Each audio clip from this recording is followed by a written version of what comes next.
Okay. Do we keep that other fan going? Yes, we do. Oh, Thank you. okay. Yeah, by 1 second. 1 second. Okay. Okay. Walter, congratulations on Geronimo, an American Legend. A very impressive film. Marvelous performances. Great cast. You must count that among your blessings that you were able to get all these wonderful people together at the same time. Well, I do. I mean, I think a director would be remarkably unappreciative if he didn't feel that this cast brought a lot to the film. I was pleased. I mean, Wes had done several movies before, but he had never played a part of this size. I didn't really anticipate how.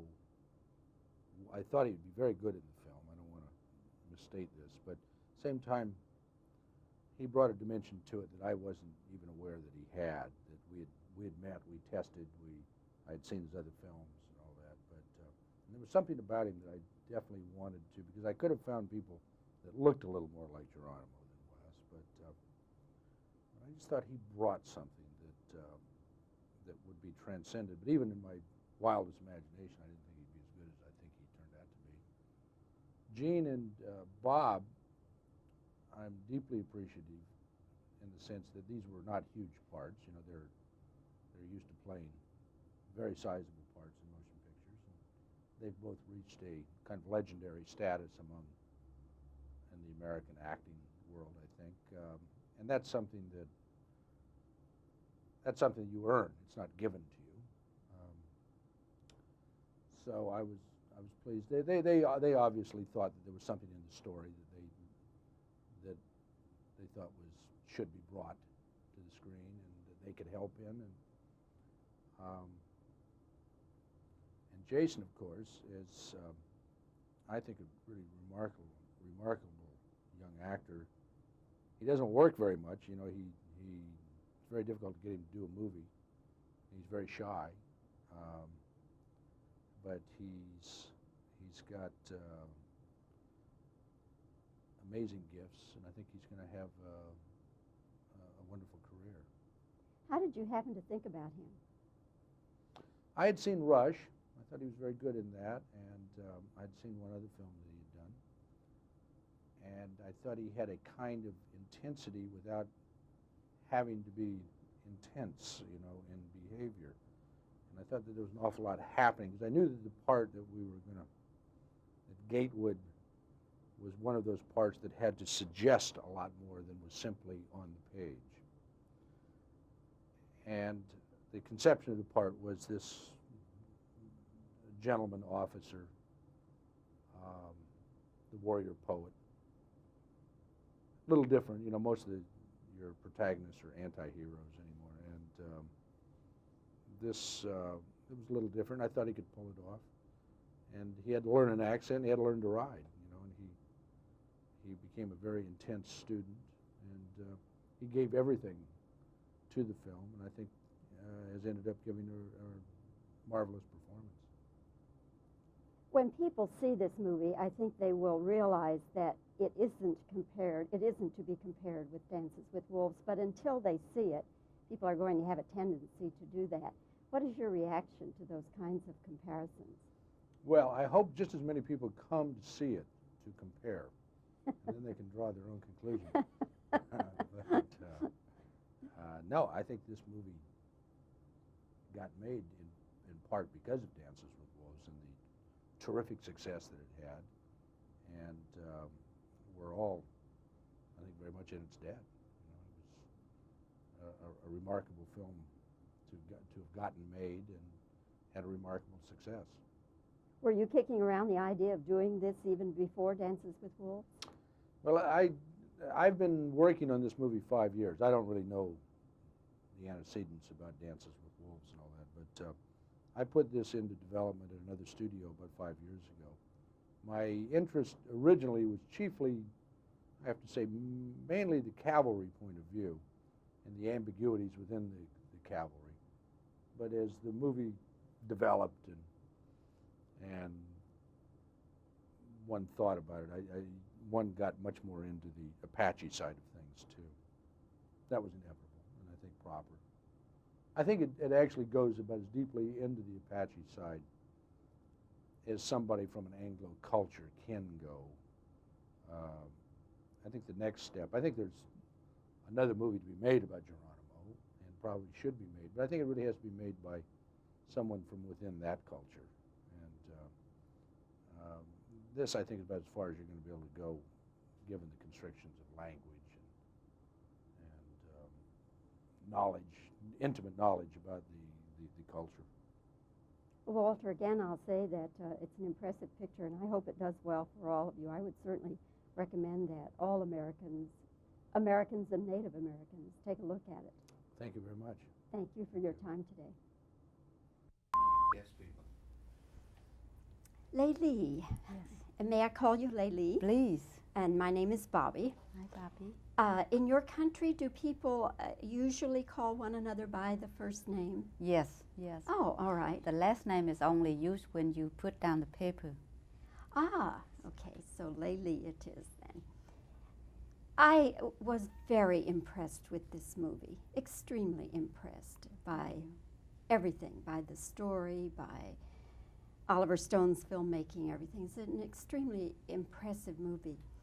But by the same token, Leili, as I watched it, knowing that it was based a great deal on your own life, I kept wondering, supposing this were my life, up there on the screen, I don't know if I would want to sit there and relive that again. Was it painful, or is it painful for you to see that up on the screen? Oh, yes, it's very painful, very painful. The first time I saw the film, I couldn't even walk out to the room. My head is just like about to blow up. My heart is just like, it's so heavy that I can't breathe. And even though I've been on a set for 4 months with him and worked through it, still very hard for me to see that when it final finished. So I'm just one of millions of Vietnamese people who lived through it, whose spirit is painful and the suffering. Compared to you, I went through a lot. But compared to Vietnamese, I went through very little. Someone like my mother, who 86 years old, can tell you hardship of the war, not me. And so I'm just happy and honored that the Vietnamese voice finally get up to screen, and by someone like Oliver Stone to make it happen. Oliver Stone always says that he makes movies, not documentaries, and therefore he doesn't have to have everything exactly the truth, that he has permission to fictionalize things. What in this movie is fiction? There was no fiction in this movie. Only thing he did the different is to put 4 men in my life together in one Tommy Lee Jones. But that is the only difference. But you have to read both books to understand about the movie. If you read the first one, then you don't understand it. And so when I first met him, I asked him that don't do anything more or less. Just do what is in the books. I know that he did many other things in the books, but when he edited, it's not enough time. And so there was nothing in this book that is not, nothing in this movie that is different from the books. So when we see the torture scenes where they have the bees stinging your legs and where they put the snakes down your blouse, and then of course the rape, all of that happened to you? Yes, that is untrue. That is untrue. I only in torture camp for 3 days. You imagine if somebody in there for the 10 years, 8 years, 10 years, 5 years, I get out of there without a scratch in my body. The people get out of there, they never can stand up again. They never can live their life normally again. Only young girl and a young boy. Go to torture camp if you consumer that you were dead, you're not going to get out and see your family. So I'm very lucky that I only went through very little compared to many others. Now, you said that Tommy Lee Jones' character is a composite of 4 men in your life. You have been twice married, I believe I read that. Yes. And so were they both times American men? Yes. And the first one was an American GI? No, none of them. My first husband was civilian. He much older than I am. Worked over there and married me, brought me here. Then my second married, he not a Vietnam veteran, but he from war from in Korea. And my lover, that's the one that's a military man. And then my another boyfriend. So 4 of them put together. That's why you see Tommy Lee Jones as a military man, but he is my lover, not my husband. And the 2 husbands, you are divorced from them, or? I've been widowed from both of them. I've been widowed twice. Both of them passed away 10 years apart.